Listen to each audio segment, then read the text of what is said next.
Assalamualaikum warahmatullahi wabarakatuh. Halo semua para pemirsa channel Mantri Luka. Luka diabetes merupakan suatu hal yang sering kita temukan dan sering terjadi ya di lingkungan kita. Karena angka kejadiannya yang semakin tinggi dengan banyak karakteristik dan juga dengan kondisi yang sangat bervariasi. Di mana hal ini nantinya akan menjadi faktor penyulit saat kita melakukan perawatan luka diabetes. Dan di kesempatan hari ini kita akan kembali membahas seputar permasalahan luka diabetes di mana ada suatu hal yang penting ya dan perlu kita perhatikan dalam proses perawatan luka diabetes. Dan saya sudah membaginya menjadi 5 hal yang harus diperhatikan dalam proses perawatan luka diabetes. Apa saja? Tonton video ini sampai selesai agar nantinya hal ini ya dapat kita perhatikan, dapat kita lakukan sehingga nantinya menjadi solusi saat kita merawat luka diabetes. Apa saja? Yang pertama, yaitu perhatikan jaringan mati. Di mana jaringan mati ini pada luka diabetes dengan sangat bervariasi dan lokasinya berbeda. Ingat, jaringan mati ini ya, ada yang berwarna hitam dan juga berwarna kuning, di mana jaringan mati ini adalah salah satu faktor penghambat dalam proses penyembuhan luka dan harus segera kita angkat ya, kita hilangkan dari permukaan luka.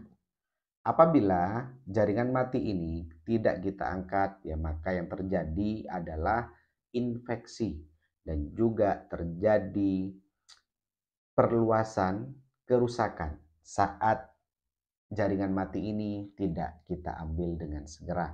Dan ada istilah yang namanya mempersiapkan warna dasar luka. Nah, hal ini tujuannya memang apa? Untuk mempercepat regenerasi sel dan juga mempercepat proses penyembuhan pada luka.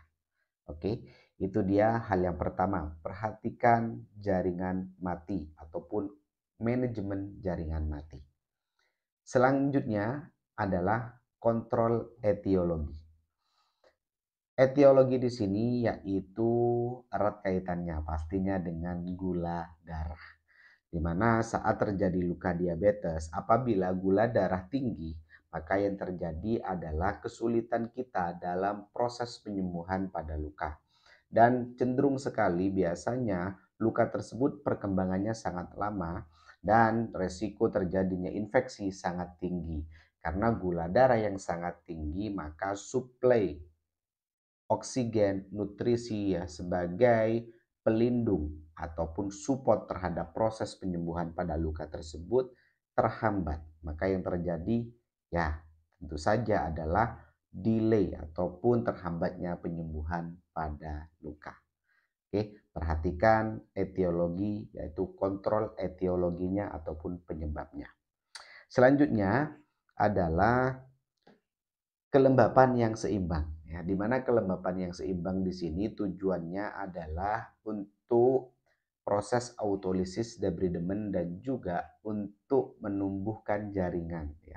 Di mana dalam kondisi lembab ya, jaringan ini dapat tumbuh dengan baik ya, bukan dalam kondisi kering dan juga bukan dalam kondisi basah.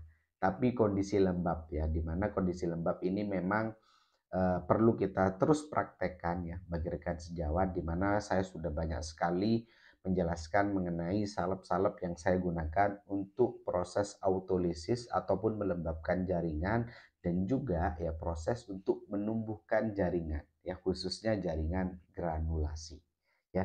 Ingat, jadi silakan perhatikan kelembapan dari jaringan luka. Selanjutnya adalah infeksi terkontrol. Nah, ini sangat erat kaitannya dengan perhatikan dari awal sampai yang terakhir tadi, di mana infeksi dapat terkontrol dengan baik.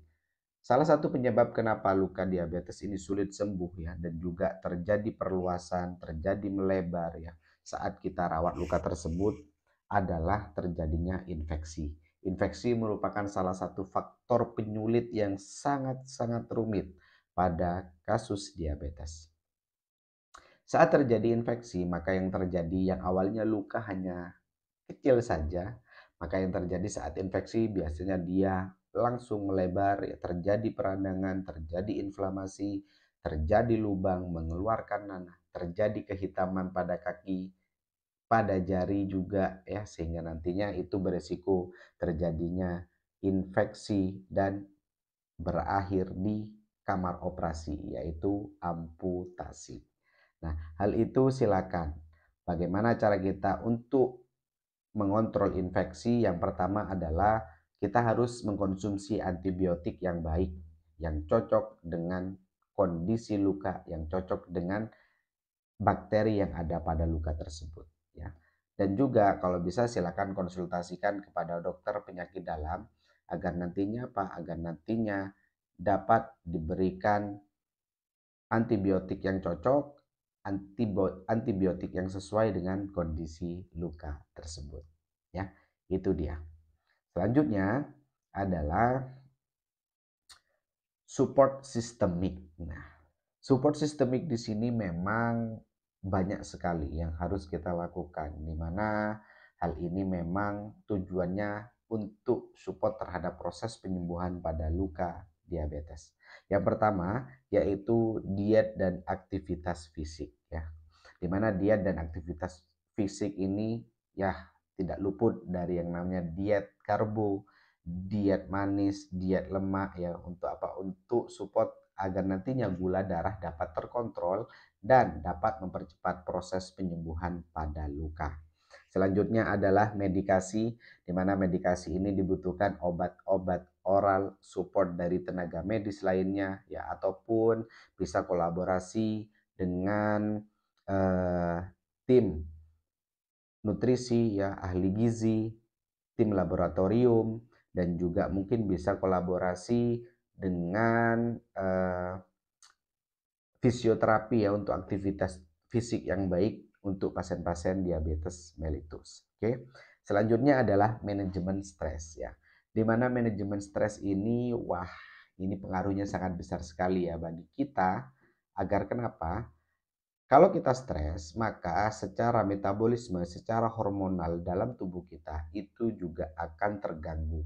Maka apabila secara metabolisme tubuh kita terganggu, itu juga akan berpengaruh terhadap gula darah. Di mana seringkali apabila pasien-pasien di pediscare, ya, ketika bertemu dengan wajah yang murung, pandangan kosong, ya, pasti saya tanya apa yang dipikirkan, kenapa dan ada apa. Itu biasanya pasien akan mengeluarkan cerita-cerita yang menjadi ketakutan, menjadi kekhawatiran, ya, terhadap kondisinya saat ini. Dan silakan komunikasikan dengan baik agar nantinya saat terjadi stres dapat dimanajemen dengan baik dan memperbaiki kondisi pasien. Oke. Dan selanjutnya adalah proteksi luka, ya. Di mana proteksi luka di sini ya memang erat kaitannya dengan bagaimana cara perawatan yang baik, bagaimana kita memberikan terapi yang baik, memberikan terapi tambahan, dan juga salep yang sesuai dengan kondisi luka tersebut, ya. Perawatan luka diabetes jelas kompleks sekali, ya, di mana angka kejadiannya juga sangat tinggi dan kompleksitas yang terjadi pada pasien-pasien dengan luka diabetes ini juga sangat tinggi. Dan ingat, perawatan luka diabetes bukan hanya sekali saja. Dia akan terus. Dan bagaimana kita memaintenance hal tersebut juga menjadi PR pastinya bagi rekan sejawat semuanya. Dan bagi para pasien, ingat, perhatikan hal-hal yang saya sebutkan tadi agar nantinya support terhadap proses penyembuhan pada luka diabetes. Ada istilah mau sembuh tapi tak patuh. Ingat, jangan sampai tidak patuh karena kepatuhan merupakan kunci utama dari kita untuk melawan penyakit diabetes mellitus. Sekian dari saya, terima kasih. Mohon maaf apabila ada hal-hal yang kurang berkenan dan syutingnya sudah malam. Apabila ada hal-hal yang kurang dalam penyampaian, mohon maaf yang sebesar-besarnya. Dan jangan lupa support channel ini, tonton video-video yang lainnya. Saya Muhammad Sibromulis, Mantri Luka, pamit undur diri. Sampai jumpa di video berikutnya.